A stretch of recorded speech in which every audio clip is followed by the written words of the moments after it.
Hello दोस्तों, नमस्कार दोस्तों, स्वागत है आप सभी का ऑनलाइन एडाफा स्टडी यूट्यूब चैनल पर। इस वीडियो में हम बात कर रहे हैं एक बड़ी और लेटेस्ट अपडेट के बारे में जो कि संबंधित है बीएड और बीटीसी छात्रों के लिए।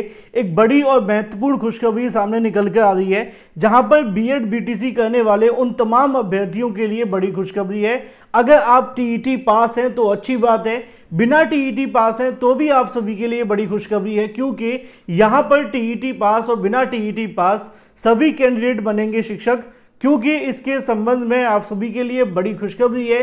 प्राथमिक और जूनियर में 1.5 लाख नई शिक्षक भर्ती को लेकर जानकारी मैं आप सभी को दे रहा हूं, जहां पर 1.5 लाख नई शिक्षक भर्ती के विज्ञापन को लेकर आवेदन, एग्जाम या अगर बात की जाए उसकी योग्यता के बारे में कौन कौन आवेदन कर सकता है, इन तमाम मामलों पर डिटेल में बात करेंगे। चैनल को सब्सक्राइब करके बेल आइकन को दबा लें और वीडियो को लाइक कर दें, जिससे कि आपको रियल ऑथेंटिक जानकारी ऑनलाइन एडाफा स्टडी यूट्यूब चैनल के माध्यम से मिलती रहे। जी हाँ दोस्तों, सबसे पहले बात कर लेते हैं 1.5 लाख पदों पर नई शिक्षक भर्ती के विज्ञापन के बारे में। क्योंकि आप जानते हैं कि लगातार बीएड और बीटीसी करने वाले अभ्यर्थियों को अब तक अगर कुछ मिला है तो सिवाय आपस में लड़ाई या नफरत के कुछ और नहीं मिल पाया, क्योंकि ज़्यादातर समय में बीएड और बीटीसी करने वाले अभ्यर्थी आपस में लड़ते रहे और इसकी वजह से बहुत सारी ऐसी शिक्षक भर्तियां थी जो रुकी हुई थी। लेकिन अब ऐसे में बड़ी अपडेट आप सभी के सामने निकल कर आ गई है उन तमाम लाखों बीएड बीटीसी करने वाले अभ्यर्थियों के लिए जिनका सपना है कि उनको कैसे भी करके नौकरी मिल जाए।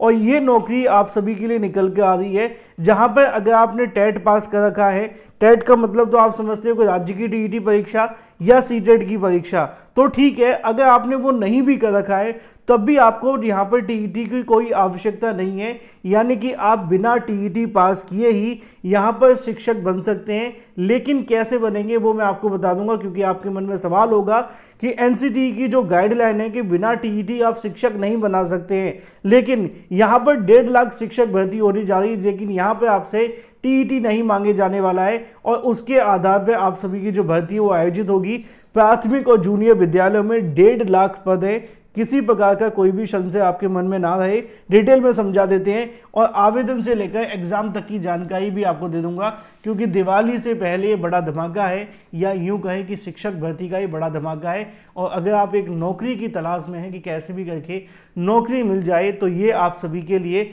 उस उपहार से कम नहीं है दिवाली के लिए। चलिए बात कर लेते हैं सीधे शिक्षक भर्ती को लेकर। ये जो आप सभी के लिए 1.5 लाख पदों पर शिक्षक भर्ती की जानकारी है वो आप सभी के लिए जारी की गई है। पहले मैं आपको इसकी सूचना दूंगा, फिर आपको ऑफिशियल नोटिस के माध्यम से इसके आवेदन के बारे में या इसकी योग्यता को लेकर बताएंगे, यानी कि वीडियो 2 पार्ट में होगा। चलिए पहले बात कर लेते हैं इसके बारे में। अगर आप सभी को नहीं पता तो पता होना चाहिए कि आप सभी के लिए रीट को लेकर आयोजन किया जा रहा है, जहां पर रीट आयोजन से 20 जनवरी के आसपास आप सभी को देखने के लिए मिलेगा। और इसके लिए रीट के साथ ही आप सभी के लिए 1.5 लाख नई शिक्षक भर्ती देखने के लिए मिलेगी। जिनको नहीं पता कि रीट क्या होता है, मैं उनको आसान भाषा में समझा दूं कि रीट एक तरीके की आप सभी की पात्रता परीक्षा होती है, जैसे कि आप सभी का होता है यहाँ पर यूपी टेट, सी टेट या इसके अलावा बी टेट, झारखंड टेट या जो भी टेट सरकार के माध्यम से आयोजित किए जाते हैं। उसी तरीके से राजस्थान के अंदर माध्यमिक शिक्षा बोर्ड की ओर से राजस्थान शिक्षक पात्रता परीक्षा रीट का आयोजन किया जाता है। और ये जो रीट आप सभी को देखने के लिए मिल रहा है वो जनवरी के दूसरे पखवाड़े में किया जाएगा। सरकार ने गुरुवार को इसको लेकर जो घोषणा है वो की है। अभी परीक्षा की तारीख नहीं बताई है, लेकिन माना जा रहा है कि 20 या 19 जनवरी के आसपास आप सभी की परीक्षा हो सकती है। आवेदन को लेकर बात की जाए तो अक्टूबर के अंत में, यानी कि अक्टूबर के लास्ट में या नवंबर के पहले सप्ताह में इसके जो आवेदन है वो शुरू हो जाएंगे। वहीं शिक्षा मंत्री मदन दिलवार ने कोटा में कहा कि प्रदेश में 1.5 लाख शिक्षकों का जो योग शिक्षक की भर्ती है वो देखने के लिए मिलेगी। या योग नहीं, योग्य शिक्षक की बात की गई। मैं आपको बता दूं, राजस्थान लोक सेवा आयोग के माध्यम से राजस्थान कर्मचारी चयन बोर्ड की तरफ से प्रतियोगी परीक्षाओं की तर्ज पर इस बार रीट में सवालों में 5 विकल्प देखने के लिए मिलेंगे। अभ्यर्थी अगर किसी सवाल का जवाब नहीं देना चाहता है तो उसके 5वें विकल्प को अनुत्तरित करना होगा, यानी कि वो जवाब नहीं देना चाहता है। और इसके अलावा रीट में इस बार कोई अन्य बड़ा बदलाव नहीं होगा। इससे पहले रीट का आयोजन 2 साल पहले जुलाई 2022 में हुआ था। गुरुवार को शिक्षा विभाग की बैठक के बाद सचिव कृष्ण कुणाल के माध्यम से जनवरी में दूसरे पखवाड़े में रीट के आयोजन करने को लेकर घोषणाएं वो कर दी है। बोर्ड की ओर से जिम्मेदारी देने का जो निर्णय है वो पिछली बार की तरह इस बार भी आप सभी को उसी के माध्यम से देखने के लिए मिलेगा। साल 2022 में निकाली गई रीट के लिए 15,66,992 आवेदन किया था और ये जो ज़्यादातर आवेदन देखने के लिए मिले थे, इसमें बड़ी संख्या में यूपी के अभ्यर्थियों ने भी आवेदन किया था। इनमें से 14,75,918 ने परीक्षा दी थी। लेवल 1 में 3,20,000 व लेवल 2 के लिए 11,55,904 अभ्यर्थी सम्मिलित हुए थे। इनमें से लेवल 1 के लिए 2,03,609 और लेवल 2 के लिए 6,03,228 अभ्यर्थियों को पात्रता मिली और उसके बाद में आप सभी के लिए शिक्षक भर्ती निकाली गई थी। अब ये तो बात हो जाती है आप सभी के लिए यहाँ पे परीक्षा के बारे में, साथ ही साथ आप सभी को लेकर सवाल ये है कि इसके अंदर कौन कौन आवेदन कर सकता है। और सबसे पहला सवाल यही होगा, क्या अदर स्टेट कैंडिडेट इसमें आवेदन कर सकेंगे? तो इसका जवाब है बिल्कुल सही कि अदर स्टेट कैंडिडेट आवेदन कर सकते हैं।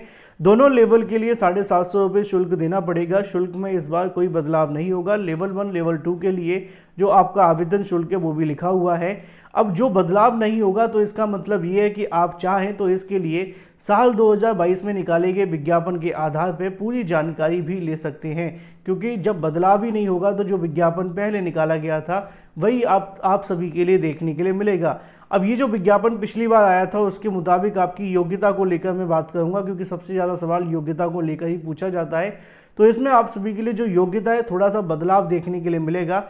जैसे कि अगर बात की जाए पीआरटी के बारे में, क्योंकि पीआरटी को लेकर यहाँ रीट से ही विवाद शुरू हुआ था बीएड को लेकर, ठीक है ना, क्योंकि यहाँ पे बीएड को बाहर किया गया था कहाँ से, राजस्थान से। तो यहाँ पे अब बीएड को लेकर आप सभी पीआरटी में आवेदन नहीं कर सकेंगे। सीधे तौर पे एनआईओएस से डीएलएड करने वाले जो अभ्यर्थी हैं वो भी इसमें आवेदन नहीं कर सकेंगे। क्यों नहीं कर सकेंगे? क्योंकि सुप्रीम कोर्ट ऑफ इंडिया ने इसको बाहर कर दिया है। तो इसमें दी गई जो योग्यता है उसको आप ध्यान से समझिएगा। जैसे कि यहाँ पे लिखा हुआ है कि न्यूनतम 50% अंकों के साथ में और आप सभी के लिए जो आवेदन है वो मांगे जाएंगे। 2 वर्षीय डिप्लोमा आपके पास होना चाहिए 50% मार्क्स के साथ, जिसमें आप सभी अगर 45% अंकों के साथ भी आवेदन कर सकते हैं, लेकिन उसके लिए आपके पास क्या होना चाहिए, प्रारंभिक शिक्षा शास्त्र के अंदर 2 वर्षीय डिप्लोमा आपके पास होना चाहिए। इसी तरीके से अगर आपके पास में बीएलएड है तो भी आप इसमें आवेदन कर सकते हैं।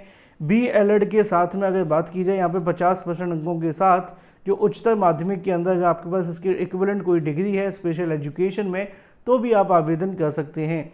साथ ही साथ अगर बात की जाए स्नातक या प्रारंभिक 2 वर्षीय डिप्लोमा जिस भी नाम से जाना जाता हो अगर आपने कर रखा है तो आप आवेदन कर सकेंगे। लेकिन ये जो मामला है एनआईओएस डीएलएड को लेकर ये यहाँ पर लागू नहीं होगा, क्योंकि यहाँ पर एनआईओएस डीएलएड करने वाले अभ्यर्थी इसके लिए मान्य नहीं है सुप्रीम कोर्ट के आधार पर।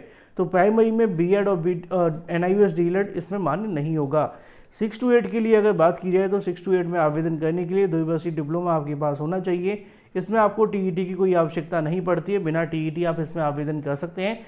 50% अंकों के साथ स्नातक या स्नातकोत्तर या बीएड अगर आपके पास है तो आप इसमें आवेदन कर सकेंगे 6 to 8 की वैकेंसी के लिए, ठीक है। इसी तरीके से अगर कोई और आपके पास योग्यता है तो वो भी इसमें आप आवेदन कर सकते हैं। अधिक जानकारी के लिए आप इसमें दी गई जानकारी को पढ़ लेना, और अगर आपके पास में नोटिफिकेशन नहीं है तो इस नोटिफिकेशन को आप ले लेना। इस नोटिफिकेशन को लेने के लिए या तो आप हमारे टेलीग्राम चैनल को ज्वाइन कर सकते हैं या इसके बाद जो भी जानकारी आपको चाहिए वहाँ से मिलती रहेगी। इसी तरीके से कुछ और जानकारियाँ भी यहाँ पर दी गई हैं। बीएलएड का वाले अभ्यर्थी भी आवेदन कर सकते हैं, और अगर आपके पास कुछ और है तो वो भी यहाँ पढ़ लेना, डिटेल में आपको मिल जाएगा।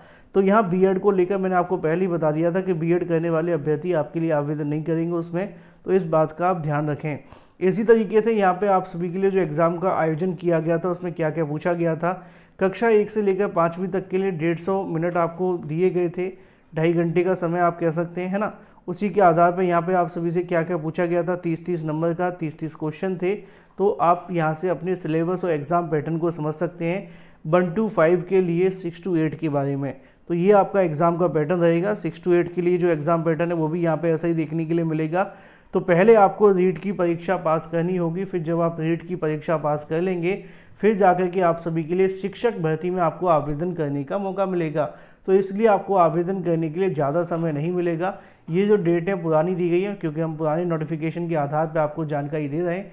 तो उसके आधार पर अगर आप ध्यान से देखें तो यहाँ पर अदर स्टेट कैंडिडेट सभी आवेदन कर सकते हैं। रीट परीक्षा के अंदर तकरीबन 1.5 लाख पदों पर शिक्षक भर्ती होने जा रही है और इस बार भी बड़ी संख्या में उत्तर प्रदेश के अभ्यर्थी इसमें आवेदन करेंगे, क्योंकि यूपी में कोई भी शिक्षक भर्ती देखने के लिए मिल नहीं रही है और जैसे तैसे अगर कोई भर्ती आ भी रही है तो वो यूपीपीएससी यूपीएससी से रद्द हो जा रही है या पेपर लीक हो रहा है। अब अगर आप शिक्षक भर्ती के इंतजार में हैं तो ये आपके लिए एक बड़ी और बेहतरीन शिक्षक भर्ती साबित होगी, जो कि 1.5 लाख पदों पर होने जा रही है।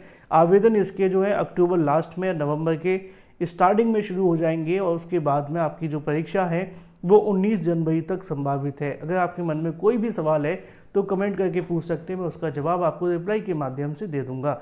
Thank you for watching this video.